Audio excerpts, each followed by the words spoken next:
കേന്ദ്ര ബജറ്റ് അവതരിപ്പിക്കാനിരിക്കെ രാജ്യമുറ്റു നോക്കുന്ന രണ്ട് സുപ്രധാന മേഖലകളാണ് പ്രതിരോധവും റെയിൽവേയും. ഈ മേഖലകൾക്കായി കേന്ദ്ര ധനമന്ത്രി നിർമ്മല സീതാരാമൻ എന്താകും കാത്തുവെക്കുക? പ്രതീക്ഷയോടെയാണ് ഇരുമേഖലയും ഈ ബജറ്റിനെ കാണുന്നത്. ഫെബ്രുവരി 1 ധനമന്ത്രി നിർമ്മല സീതാരാമൻ അവതരിപ്പിക്കുന്ന ബജറ്റിൽ രാജ്യത്തെ പ്രതിരോധ മേഖലയ്ക്കായി GDP-യുടെ 2% വരെ മാറ്റിവെക്കുമെന്നാണ് വിലയിരുത്തൽ.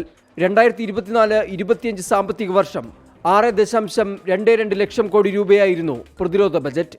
അടിസ്ഥാന സൗകര്യ വികസനത്തിനായാണ് കഴിഞ്ഞ കുറെ കാലമായി പ്രതിരോധ മേഖലയ്ക്കായി കൂടുതൽ തുക മാറ്റിവെക്കുന്നത്. പ്രതിരോധ മേഖലയുടെ വേഗത്തിലുള്ള വളർച്ചയ്ക്കായി മാറ്റിവെക്കുന്ന വിഹിതം GDP-യുടെ 2.5% ഉയർത്തണമെന്നാണ് ഈ മേഖലയിലെ വിദഗ്ധർ അഭിപ്രായപ്പെടുന്നത്. പ്രതിരോധ മേഖലയിലെ സ്വയം പര്യാപ്തതയ്ക്കായി രാജ്യത്തിനകത്ത് കൂടുതൽ ആയുധ നിർമ്മാണശാലകൾ വേണം. 2025 ബജറ്റിൽ ഇതിനായി പ്രത്യേക പദ്ധതികളുടെ പ്രഖ്യാപനം ഉണ്ടായേക്കും. റെയിൽവേ ബജറ്റിൽ യാത്രക്കാരുടെ സുരക്ഷിതത്വത്തിനായും സംവിധാനങ്ങൾ ആധുനികവൽക്കരിക്കുന്നതിനായും പ്രത്യേക പദ്ധതികൾ ഉണ്ടാകുമെന്നാണ് വിവരം. കേന്ദ്ര റെയിൽവേ മന്ത്രി അശ്വിനി വൈഷ്ണവും ഇക്കാര്യം സ്ഥിരീകരിച്ചിട്ടുണ്ട്.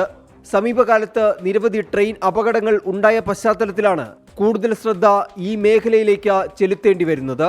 നടപ്പ് സാമ്പത്തിക വർഷം വിവിധ സുരക്ഷാ പദ്ധതികൾക്കായി മാത്രം 1.8 ലക്ഷം കോടിയാണ് റെയിൽവേ ചെലവഴിക്കുന്നത്.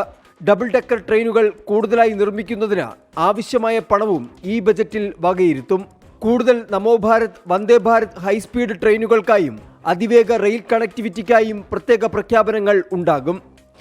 അതിർത്തി കടന്നുള്ള ഭീകരവാദവും ട്രെയിൻ അപകടങ്ങളുമാണ് പ്രധാന വെല്ലുവിളികൾ. ഇത് തടയാനായി പ്രതിരോധ റെയിൽ മേഖലകൾ കൂടുതൽ ശക്തിയാർജിക്കേണ്ടതുണ്ട്.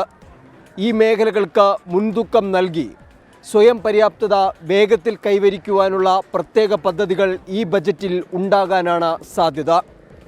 ആർ അച്യുതൻ, 24 ഡൽഹി.